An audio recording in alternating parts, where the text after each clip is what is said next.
Le fédéralisme et la décentralisation fiscale en RDC, thème évoqué lors du colloque formation en vue de former les parties prenantes sur les nouvelles bases de la fiscalité en faveur des entités provinciales, une initiative de Task Institute de l'Université de Liège avec les cabinets Mavinga Leclerc sous le financement de l'Agence belge de développement afin d'appréhender les problématiques liées à la décentralisation fiscale.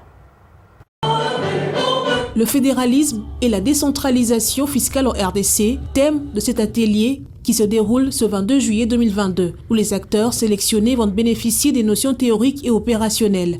Ils seront également en mesure d'appréhender les problématiques liées à la décentralisation fiscale et de réfléchir sur les solutions appropriées. Cette formation de renforcement de capacité est une initiative de Task Institute de l'Université de Liège avec le cabinet Mavinga Leclerc, avec le soutien financier de l'Agence belge de développement Enabel.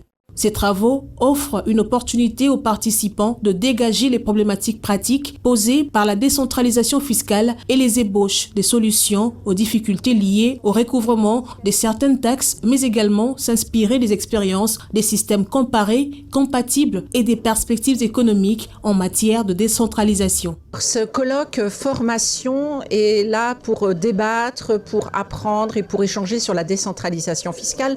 Nous sommes dans un grand pays, la RDC, qui a fait le choix de la décentralisation. Et quand on parle de décentralisation et de responsabilité des entités territoriales décentralisées, il faut également les moyens. Et un des moyens, c'est bien la décentralisation fiscale, c'est-à-dire ces entités doivent collecter différentes formes de taxes et d'impôts. Mais l'objectif de cette collecte, c'est surtout pour rendre des services publics.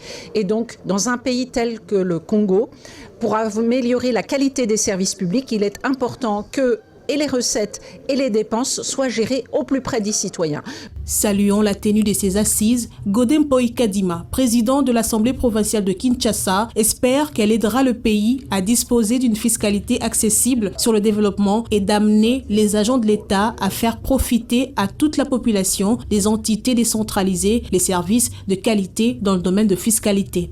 Je crois que c'est une première qu'on organise une conférence internationale en matière de fiscalité. C'est tout simplement parce que nous avons besoin d'une fiscalité non seulement qui mobilise de manière massifiée les recettes, mais nous ne voulons pas non plus d'une fiscalité économicide. Nous avons besoin d'une fiscalité développementaliste.